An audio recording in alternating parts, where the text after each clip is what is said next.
उद्धव ठाकरे की शिवसेना ने आज अपने 17 कैंडिडेट्स के नामों का ऐलान किया जो लोकसभा चुनाव लड़ेंगे। जैसे ही इन कैंडिडेट्स का नाम डिक्लेयर किया, एमबीए के बीच जो मतभेद है वो खुलकर सामने आया।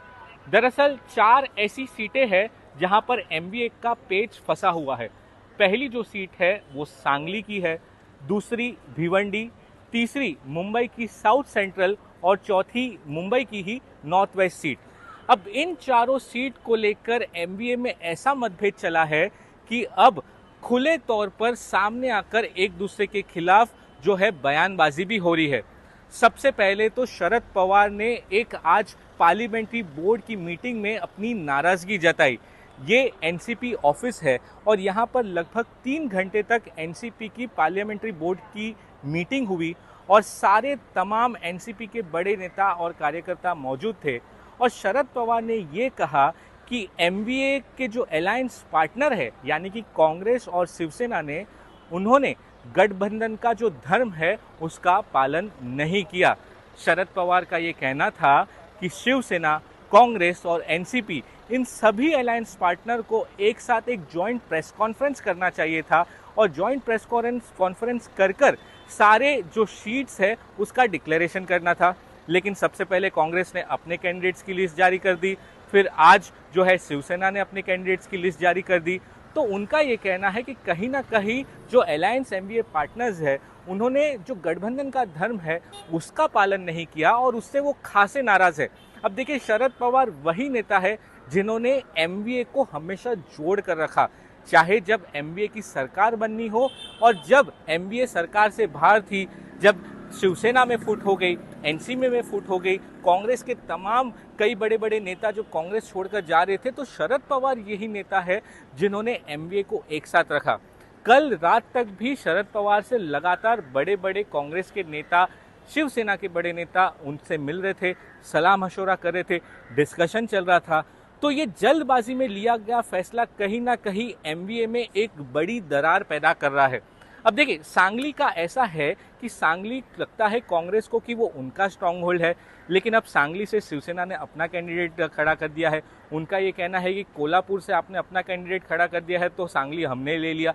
भिवंडी में एनसीपी को लगता है कि उनके कैंडिडेट को टिकट मिलना चाहिए, लेकिन अब वहाँ पे क्या होगा उसका फैसला बाद में लिया जाएगा। साउथ सेंट्रल सीट की मुंबई की अगर जो बात करें तो वहाँ से कांग्रेस चाहती थी अपने वर्षा गायकवाड़ को चुनाव लड़ाना। वर्षा गायकवाड़ से मैंने कल भी बात की तो वर्षा गायकवाड़ ने ऐसा कहा कि अगर मुझे टिकट दी जाती है मुंबई की साउथ सेंट्रल सीट से तो वो डेफिनेटली इलेक्शन लड़ना चाहेगी। नॉर्थ वेस्ट सीट पर आते हैं। नॉर्थ वेस्ट बहुत ही इंटरेस्टिंग सीट हो चुका है। संजय निरुपम लगातार कई हफ्तों से कह रहे हैं कि इस पर दावेदारी सिर्फ कांग्रेस को करनी चाहिए। नॉर्थ वेस्ट सीट ट्रेडिशनली जो है कांग्रेस की है, वहां से प्रिया दत्त से लेके सुनील दत्त हो, गुरुदास कामत हो, स्वयं वो खुद क्यों ना हो, वो लड़ते आ रहे हैं। तो वहां से वो जो सीट है वो कांग्रेस को मिलनी चाहिए और उनके जो कैंडिडेट हैं वो संजय निरुपम होने चाहिए। और इसी बीच उद्धव ठाकरे की शिवसेना अपने कैंडिडेट का नाम वहां से ऐलान कर देती है और वहां से अमोल कीर्तिकर इनका नाम का वो ऐलान करते हैं। अब ये वही कीर्तिकर है जिनके पिता एकनाथ शिंदे की पार्टी में है और ये खुद उद्धव ठाकरे की शिवसेना में है। इनके ऊपर कोविड में जो खिचड़ी स्कैम है उनका आरोप भी लगा है और संजय निरुपम उनको खिचड़ी चोर भी कहते हैं। ईडी ने आज उनको समन किया था क्वेश्चनिंग के लिए कि उनको पक्ष जानने के लिए। तो इस तरीके के आरोप अमोल कीर्तिकर पर लग चुके हैं और इसके लिए उनको कैंडिडेटशन नहीं देना चाहिए, ऐसा संजय निरुपम ने कहा है। तो लगातार देखिए 45 सीटों पर एमवीए की जबरदस्त ट्यूनिंग देखने को मिली, लेकिन इन 4 सीटों में ऐसा मतभेद अब हुआ है कि खुले तौर पर एक दूसरे के सामने ये बयानबाजी कर रहे हैं। अब एक अगर जो बात इसके अंदर सबसे इम्पोर्टेंट कहे, शरद पवार ये चाहते थे कि तीनों पार्टियों के नेता मुंबई में एक बड़ी प्रेस कॉन्फ्रेंस करे, वो एक शो ऑफ स्ट्रेंथ करे कि किस तरीके से एमबीए के सारे नेता एक साथ है और वो जॉइंट प्रेस कॉन्फ्रेंस में ऐलान करे सारे सीट डिस्ट्रीब्यूशन का। तो वो खासे नाराज लग रहे हैं कि किस तरीके से कांग्रेस ने पहले अपने कैंडिडेट्स के नामों का ऐलान कर दिया और फिर अब शिवसेना ने अपने सारे नामों का ऐलान कर दिया। तो कहीं ना कहीं पेच फिर से फंसा हुआ है।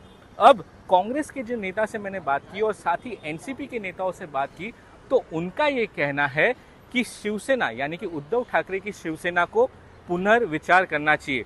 उनको ये सोचना चाहिए कि ये जो कुछ सीटें हैं जहां पर अभी भी पेच फंसा हुआ है, वहां से अपने कैंडिडेट्स का नाम उनको वापस लेना चाहिए और दोबारा डिस्कशन करने के बाद उन सीटों पर नामों का ऐलान करना चाहिए। उनका ये कहना है कि अभी तक डिस्कशन ख़त्म नहीं हुआ, डिस्कशन अभी तक लगातार जारी था और ये सारी जो सीट्स है वो बाद में के फेस में चुनाव में जाने वाली ही, तो इतना जल्दबाजी क्यों? इसलिए उनका ये कहना है कि ये जो कुछ नाम है वो उद्धव ठाकरे की शिवसेना को नामों को वापस लेना पड़ेगा और फिर डिस्कशन करने के बाद उनको जो है नामों का ऐलान करना चाहिए। तो कहीं ना कहीं आप देखें कि पेच लगातार फंसा हुआ है। एक तरीके से आप मजबूरी कह लीजिए कि एमवीए को साथ में लड़ना पड़ेगा ही, लेकिन कहीं ना कहीं कॉम्प्रोमाइज भी करना पड़ेगा, जिसका सीधा खामियाजा और सीधा असर चुनाव में भी देखना मिलेगा। अब देखना होगा जिसे चाणक्य कहते हैं इंडियन पॉलिटिक्स का और महाराष्ट्र की राजनीति का, शरद पवार को, वो किस तरीके से एमवीए को एकजुट रखते हैं। कहीं ना कहीं कुछ पार्टियों को कॉम्प्रोमाइज जरूर करना पड़ेगा। कैमरा पर्सन साई प्रसाद पाटिल के साथ सौरभ वक्तानिया, मुंबई।